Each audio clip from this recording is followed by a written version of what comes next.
Hey everybody, welcome, welcome to Hidden Horror.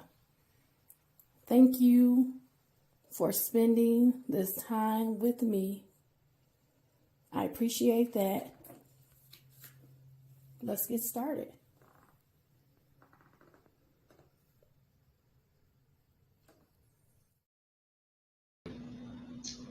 Hey everybody, hello. How are you guys doing on a Friday night? Are you doing okay? Are you staying cool from this heat wave? Drink your water, plenty of water. Stay hydrated, okay? Want to make sure you're drinking your water. How you guys been doing? A lot has been going on. A lot's been going on in the news. A lot's been going on with me. So I am here to bring some updates on some cases tonight. The first case that I'm going to talk about is what's going on with Ethan Crumbley. I had a few of my wonderful, beautiful subscribers ask me, hey, have you heard what's been going on in Ethan Crumbley's case? And I'm here to say, yes, I have. But I told you this would happen, right? I told you they're going to appeal. The parents, James and Jennifer Crumbley, they're going to appeal those convictions standing on the grounds that no other parent of a mass shooter has been charged with a level of homicide. They're going to appeal. And of course, Ethan Crumbley, he really doesn't have a choice but to appeal because he has been sentenced back in December of 2023 with life without parole. So let's get this update going, okay?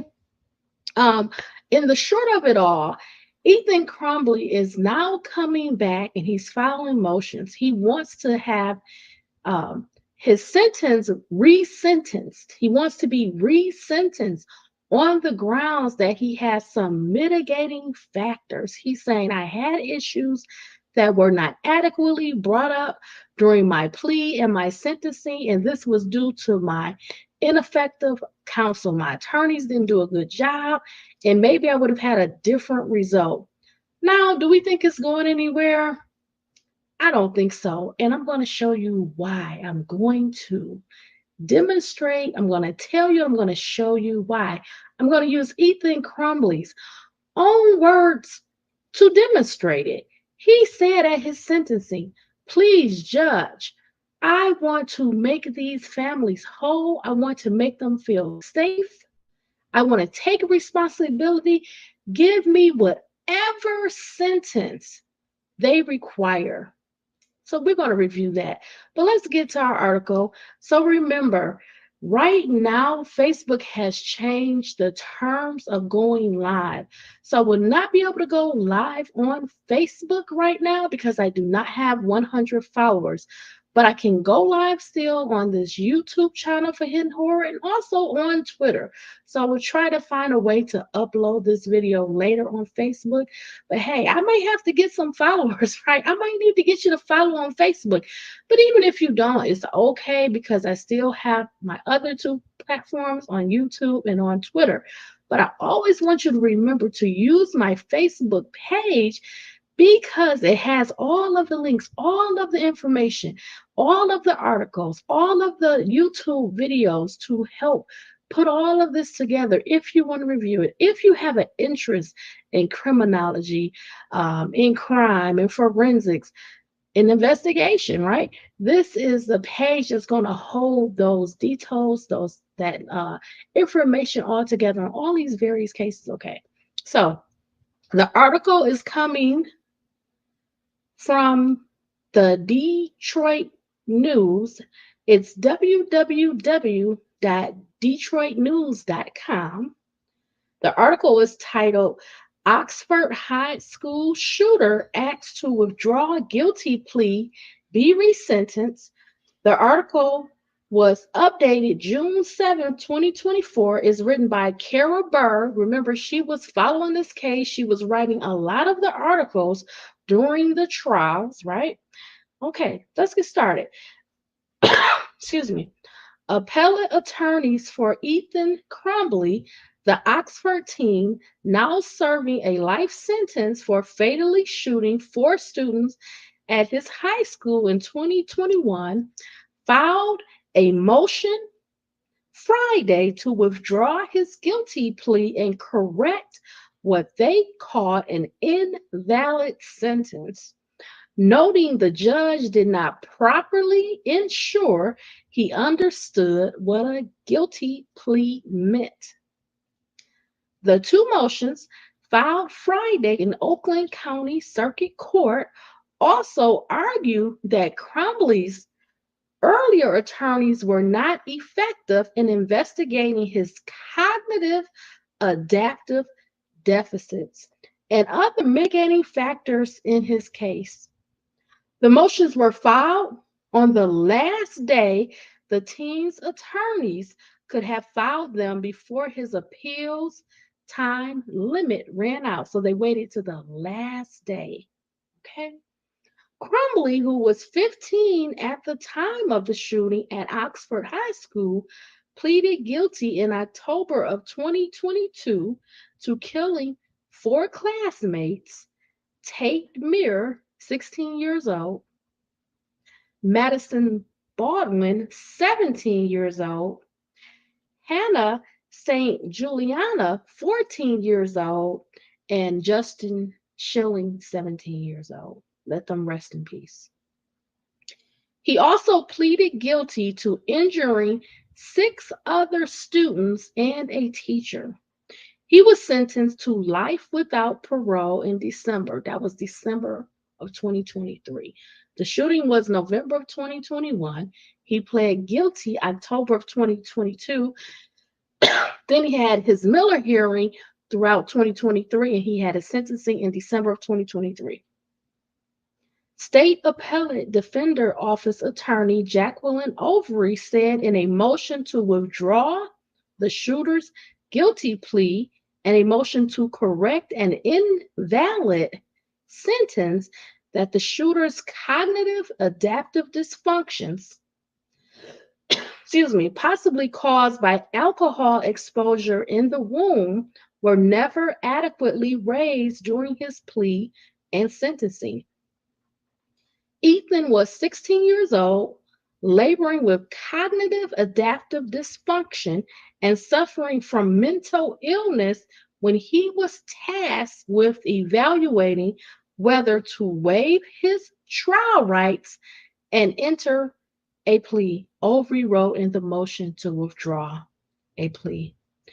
The State Appellate Defender Office also said in a press release that its lawyers found new evidence that doesn't support a life without parole sentence, including witnesses who can speak to his struggles during childhood, his mother's alcohol abuse during pregnancy, and the potential impact of fetal alcohol spectrum disorder on his life.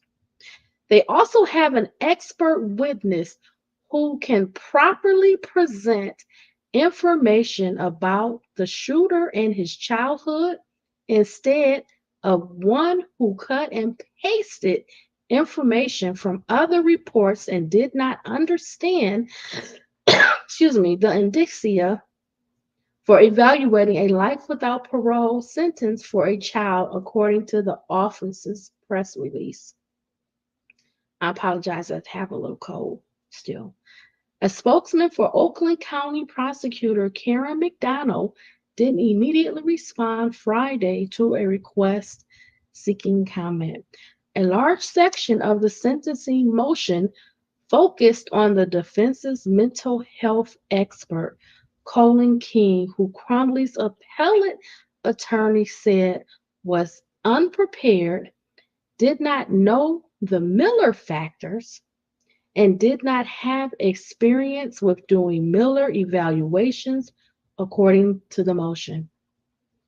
King testified during a special hearing called a Miller hearing where Oakland County Circuit Court Judge Kwame Rowe heard evidence to decide if it was fair to sentence the shooter to life without parole. He was one of three defense witnesses. Now that the motions have been filed, Roe will review them and decide if he wants to grant Overy's request to hold a motion hearing in June of 2025. Excuse me. Overy wrote in the motions that State Appellate Defender Office needs more time to conduct a thorough investigation into mitigating factors. If Roe grants the shooter's motion to withdraw, excuse me, trying to get back to the article.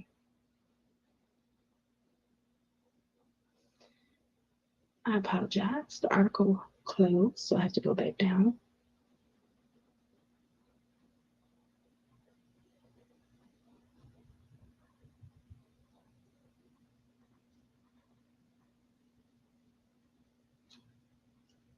If Roe grants the motion to correct, if Roe grants the shooter's motion to withdraw his guilty plea, the case will go back to where it stood in October of 2022 before he pleaded guilty. The case will then continue with either a jury trial, bench trial, or plea negotiations. If Roe grants the motion to correct an invalid sentence, he would then hold another Miller hearing and sentencing hearing where appellate attorneys can present new information they obtained in their investigation. Roe also can deny both motions. In the motion to withdraw the shooter's guilty plea, Overy argues that children are prone to pleading guilty without making a knowing and intelligent decision, according to research done on juvenile offenders. The shooter was 16 when he pleaded guilty. He turned 18 in April. Overy wrote that Roe only asked the shooter if he understood his rights, not whether he waived them, according to the motion. Regardless of actual promises of leniency, a child such as Ethan may have hoped that his admissions of responsibility would benefit his parents in some way, or he may have thought getting it over with was worth foregoing his rights at trial, Overy wrote. At his October 22 hearing admitting guilt, Crumbley answered questions posed to him by the judge. Paulette Michael Lofton, Crumbley's lawyer, said after the 26-minute hearing that the shooter was remorseful and said the plea was his idea. Overy also wrote that the shooter's school records show evidence of cognitive and adaptive impairments, and his report cards show significant learning dysfunction across his school years. Excuse me. He also had functioning deficits in communication, social skills, practical skills, and motor skills, she wrote. An expert to whom the State Appellate Defender Office said prenatal alcohol exposure could be an explanation for the shooter's dysfunction and said testing is warranted to diagnose or rule it out.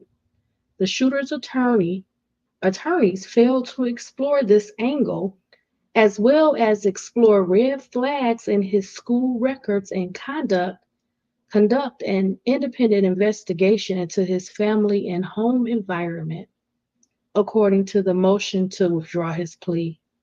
The shooter's mother, Jennifer Crumbley, was pregnant with him during her wedding to his father, James Crumbley, and two witnesses said they saw her binge drinking before and during the wedding, according to the motion.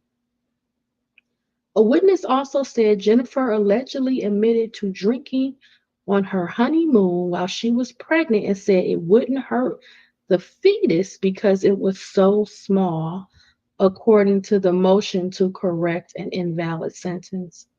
She was about 7 weeks pregnant with her son at her wedding, according to the filing. Had his attorneys explored this angle, it could have made a difference in the shooter's decisions to waive his rights to a trial according to the motion, since they did not pursue any neuropsychological testing. The extent of any impairments he may have is unknown, Overy wrote. The shooter believed there was something wrong with his brain and wanted his brain scanned to find out what is wrong, Overy wrote. Ethan should have been advised of possible defenses at trial before he made the solemn decision to move from presumed innocent to convicted. Now, this is a stretch. Like, I'm trying to hold it together, but it's actually making me angry. But I'm going to try to finish this. But it's really frustrating. This advice should have included information about his own history, mental illness, cognitive and adaptive impairments that related to his perception and the formation of the intent involved in his crimes. Had he been properly advised, he would not have entered a plea. Crumbley's appellate attorneys also argued that his previous attorneys did not properly conduct an independent mitigation investigation before his Miller hearing and sentencing. Since being appointed in January, the shooter's appeals team has found 8 witnesses willing to testify on his behalf and obtained 8,000 pages of new records according to the filings. Much of the information should have been presented to Rowe before he sentenced the shooter according to the motion to correct an invalid sentence. Critically missing from trial's counsel presentation was information that the trauma inflicted on Ethan by his parents began when he was in utero and was exposed to alcohol through his mother's drinking, Overy wrote. Natalie Brown, a doctor who reviewed the information the appellate attorneys compiled, said there was sufficient evidence to strongly support the likelihood that the shooter was affected by his mom's alcohol consumption while pregnant, according to the motion. The motion goes in depth about Jennifer and James's history of drinking and doing drugs, as well as their parenting skills. The mothers of James's 2 other children described him as neglectful and said he struggled to hold down a job. Witnesses told the appellate attorneys that the Crumbleys often fought when the shooter was a child and would fight in front of him and his friends. Excuse me. None of this information was presented to Rowe, Overy wrote, and the expert Crumbley's previous attorney, Lofton, did use King was ill prepared to talk about the Miller factors in the shooter's case. She also took testimony from the shooter's psychiatrist, Faria Quadar, and corrections expert, Kenneth Romanowski, who Overy wrote talked about mental illness without tying it to the specific Miller factors that would prevent a life in prison without parole sentence. Overy wrote that King was unprepared, did not know the Miller factors, and did not have experience with doing Miller evaluations, according to the motion. Ethan was prejudiced by Dr. King's confusing, inaccurate, and irrelevant reports and testimony, Overy wrote. The shooter's attorneys were ineffective in preparing his defense, including by failing to conduct a mitigation investigation, failing to consult with necessary experts, presenting inadequate experts, and not presenting lay witness testimony according to the motion. Much of both motions center on allegations that the shooter's previous attorneys were not effective in handling his case. Crumbley's appellate attorney spoke to 2 of the shooter's great aunts, a great uncle, a former friend of the shooters, a friend of James and Jennifer Crumbley, a Crumbley family friend, the mother of James's other son, and a former neighbor of the Crumbleys. Lofton tried to get last minute support letters from some of these people, but did not bring them to the Miller hearing as late witnesses, which Overy wrote was unreasonable. One of the shooter's great aunts told the appellate attorneys that she believes everyone around him failed him and he should not die in prison.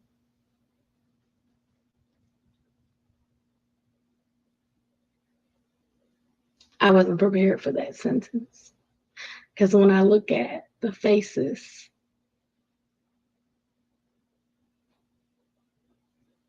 of Hannah, Justin, Tate, and I always forget one. Who am I missing? Missing one.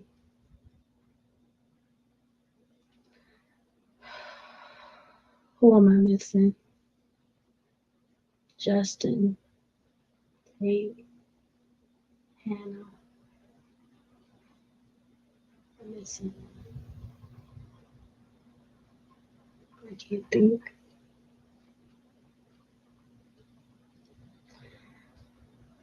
When I think about the victims and the finality,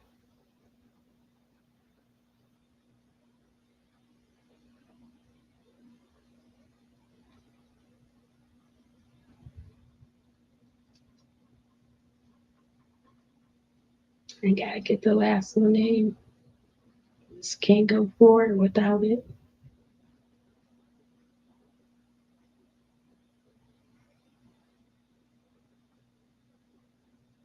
Madison. How could I forget you?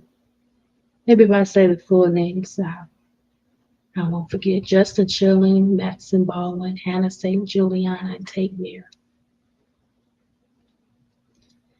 When I think about them,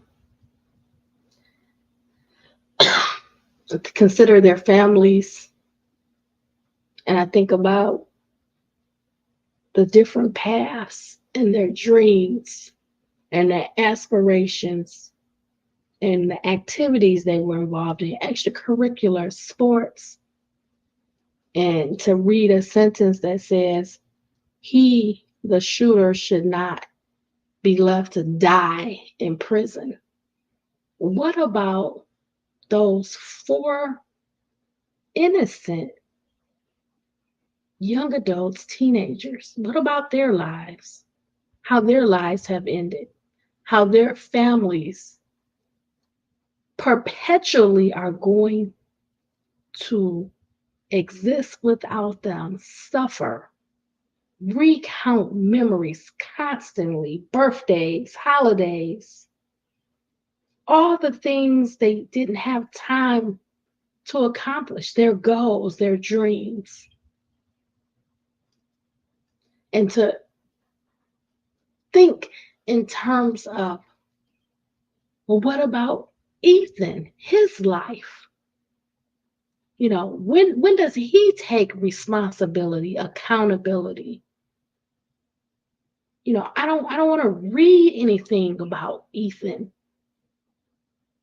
his needs, because he selfishly hurt all of these people, all of these families, their friends, that community, excuse me, in Oxford, those students that have been terrorized, the teachers, having a career where you stand up and you educate the youth, you lead them, you demonstrate how they should be as people.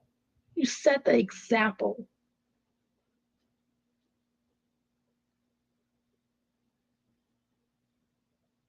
And I have to read this, and people want to say, well, what about him? What about his future? I'm going to take Ethan's own words, his own ideas. He never thought it through. He never looked ahead at the end result. He never considered where he would be day to day, year after year in the confinement of space, the inability to ever really grow, to mature, to have encounters, experiences, travel, develop as a person, as a young adult, go into the world. Maybe everything wasn't great for him. A lot of people are struggling. A lot of people are having hard times, difficulties. But you go to sleep, you get up, and you go and you fight another day. You don't go out and harm, injure, unalive all of these innocent people.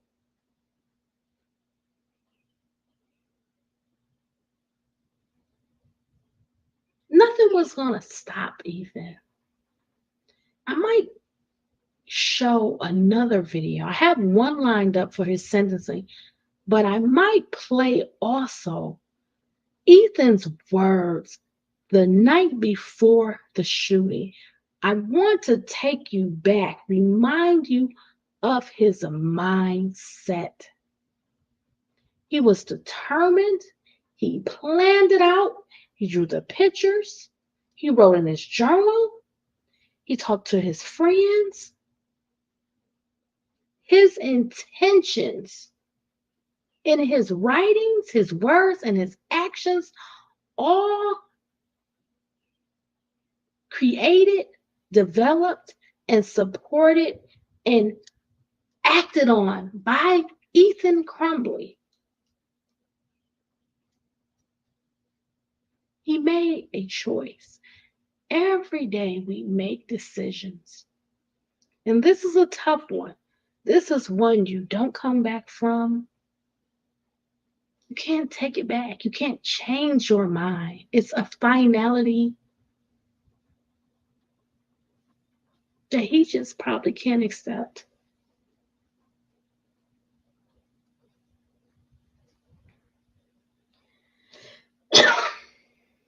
Excuse me.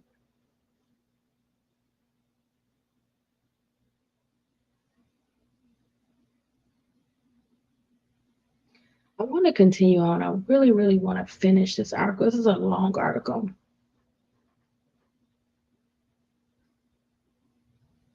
They're bringing up a lot of issues.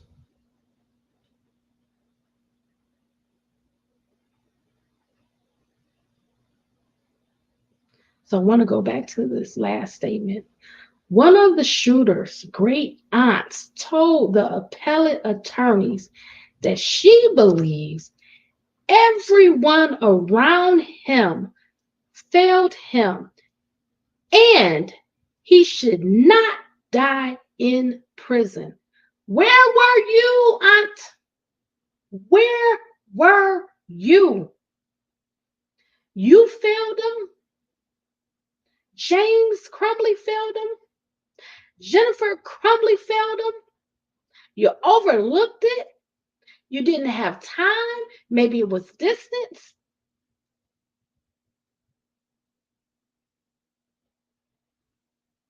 He sat in the house. He was alone. He was overlooked. His mental health was ignored. He grew angry. His thoughts were dark.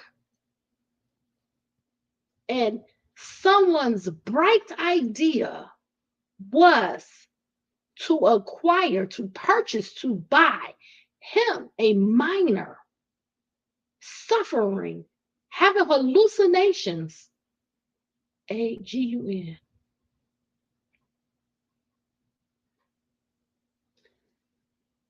I'm going to continue the article. I really believe everyone failed Ethan, his parents, the school, society. His counselor failed him. His parents failed him if they knew he was asking for help with his mental problems and they didn't get him any. A great aunt said in a statement in the motion for resentencing. The problem with that, we all know the difference between what's right and what's wrong. And we take steps towards the direction that we want to go, that leads us in our decision. So he may have been failed, and his parents may have not done everything that they should have done. And that's why they also were charged, two separate juries convicted, being held accountable and responsible for their actions.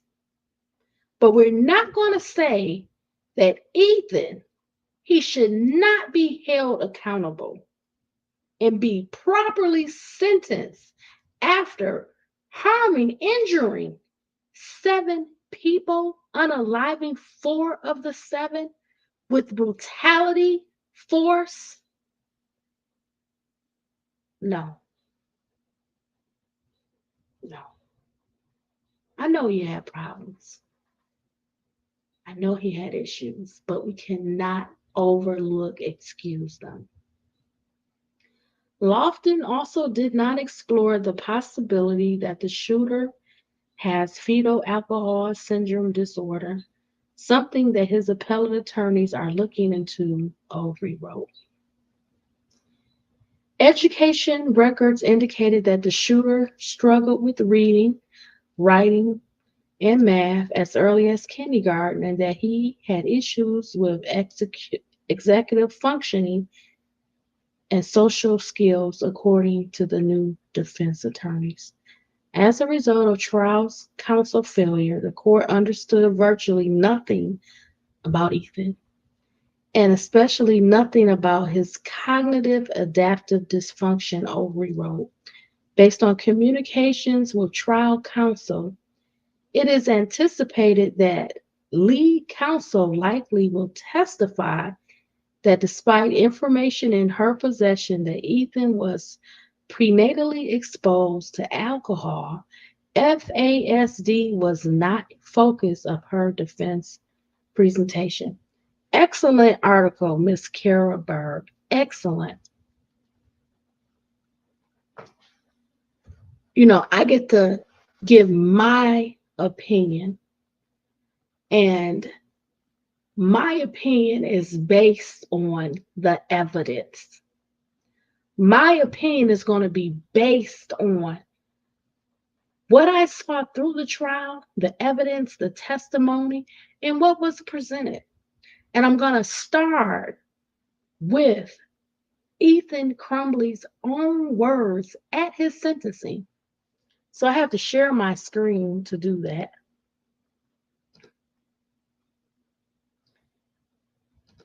Okay. Excuse me. I wish I could just be like, share all.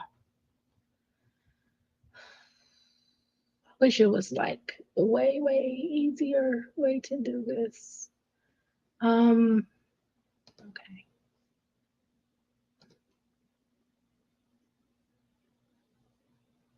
Okay. So I believe I'm properly sharing. I want you to hear Ethan Crumbley's own words. This video is from Fox. It's just a clip of the sentencing where Ethan Crumbley is allowed to address the court. Okay, so let's hear his words. It's about 2.5 minutes, less than 2.5 minutes.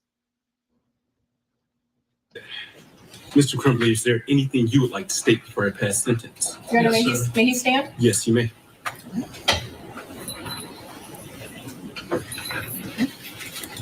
Thank you. You may proceed. I'd like to thank you for letting me speak, Your Honor. We are all here because of me today, of what I did. My actions were because of what I chose to do. I could not stop myself, but I am the one who led to why we are here today. I do not diminish any ability to anyone who could have stopped me, of anyone of a school or parents. They did not know, and I did not tell them what I planned to do, so they are not at fault of what I've done. I am a really bad person. I have done terrible things that no one should ever do. I have lied, been not trustworthy. I've hurt many people, and that's what I've done, and I'm not denying it, but that's not who I plan on to be. Whatever sentence it is, I do plan to be better than I am. I don't know if you'll believe that, but records of 15, 20, 25 years can show that it will change. Because it may not show it now with only 2 years of records, but I am trying. And all I want is for the people I hurt to just have a final sense of culpability that justice has somewhat been served in any capacity that they can recognize it with. Any sentence that they ask for, I ask that you do impose it on me, because I want them to be happy and I want them to feel secure and safe. And I do not want them to worry another day, because I really am sorry for what I've done, for what I've taken of them. I cannot give it back, but I can try my best in the future to help other people, and that is what I will do. So, thank you, Your Honor. Thank you. Okay.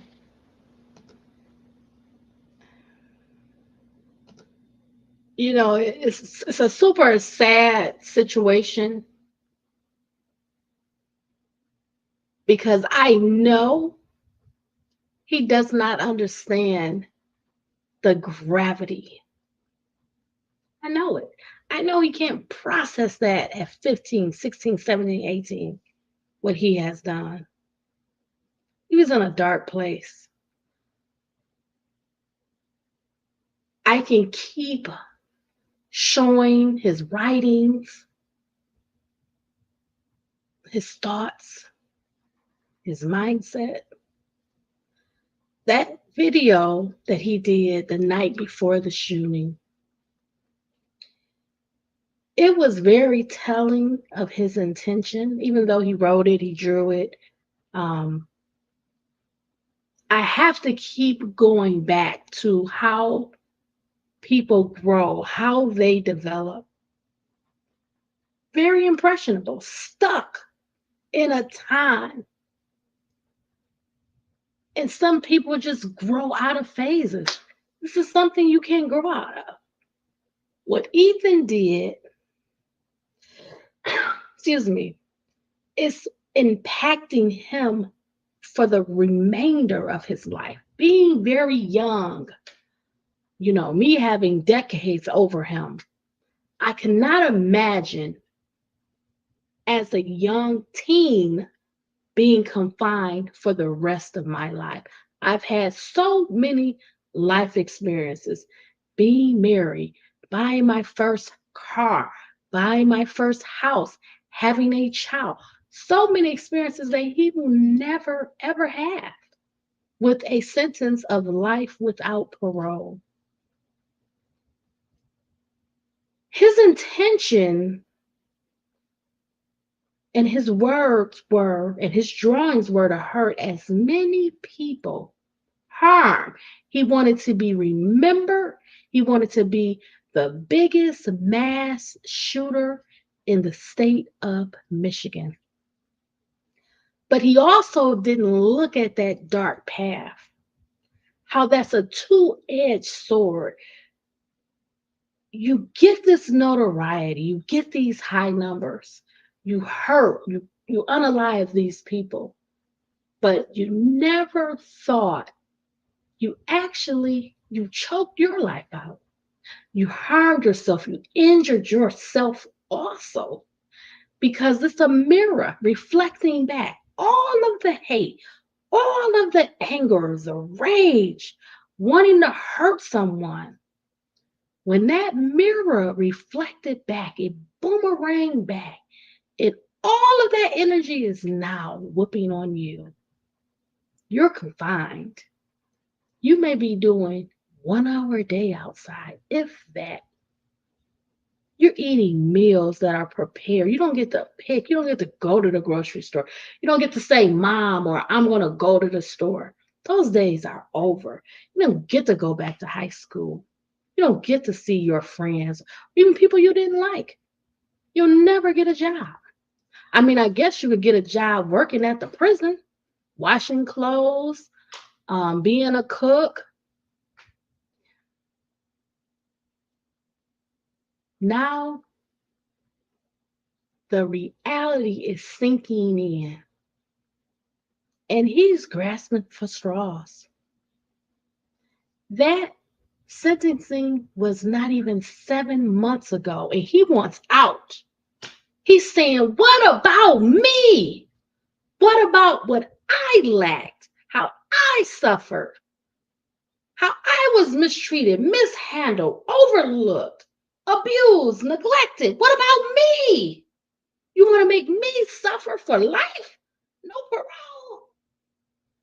I changed my mind and I want to be resentenced, reconsider. Consider me now, please. Well, balance in life. Remember those justice scales? It's balance. I don't feel you should get another day to make decisions, to go to school, to have a spouse, to have kids,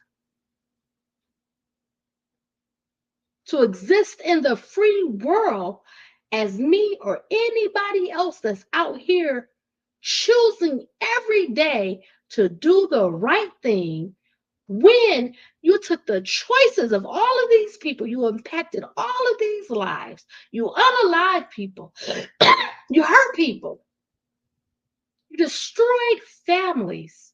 No, I say no. I don't care if you had issues because everybody has issues. Some people are fighting for their lives. And they don't get up and they don't make these type of decisions. So I say no.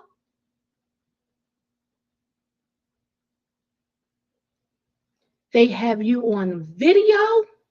You can't deny it.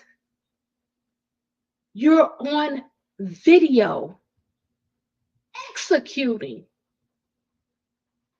These kids didn't have a chance. Executing them. Telling Justin to get on the ground before me.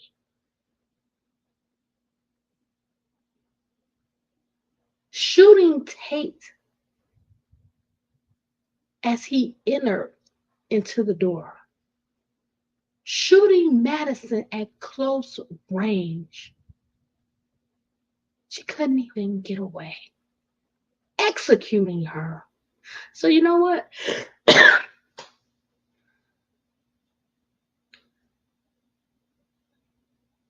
I have to acknowledge that I know you didn't have the best childhood.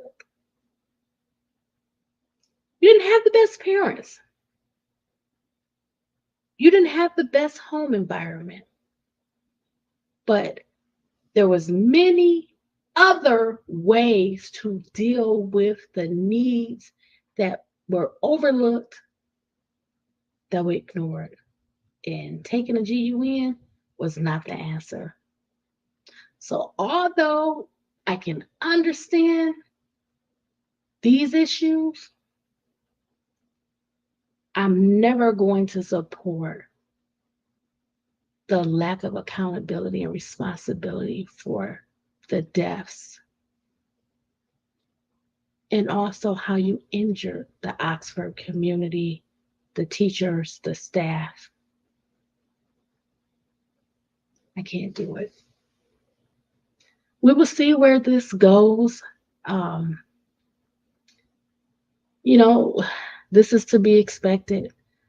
My hope is that the families will not have to be in a nightmare loop of trials and the appeal process. That's where my thoughts are. It's for the families. Please support them. If it's from you having a prayer for them, you keeping them uplifted, You can find a way to do some good in this world, which is very dark and bad. Be the light. Hold the light. Do the right thing. Okay. Thank you so much for spending this time with me. I really appreciate it. I want you to have a beautiful weekend, and I'm going to come back and do an update on Sean Combs. I'm going to try to keep that brief. Okay. Thank you. Thank you. Thank you. Thank you for spending time with Hidden Horror tonight. Bye, everybody. Bye, all my friends. Bye, everybody.